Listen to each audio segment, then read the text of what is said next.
Howdy folks, Tex Grebner here with Tex Grebner Outdoors. Over the years I've amassed a collection of many carbon arrow shafts that I no longer use. Be it because I've changed up my setup or because I've extended my draw length.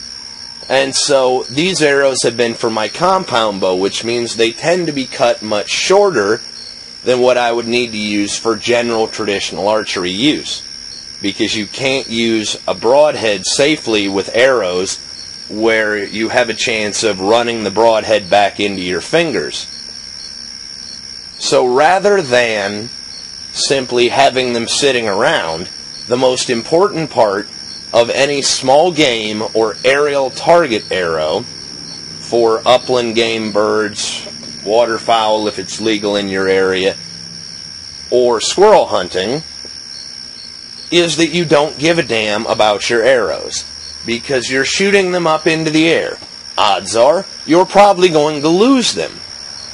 And flu arrows bought from a store can become very expensive unless you're an extremely better archer than I am. And so that is why I have taken this Carbon Express Pile Driver 450 that I no longer use for anything else, put a rubber blunt on it, and fletched it up with flu feathers. As the process of fletching arrows is incredibly boring, I'm going to speed up time in this part of the video and let you see the process of making a small game or aerial arrow.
Now I've got quite a few more of these to do, so I hope you guys enjoyed watching this quick video, massively cut down from its original time length.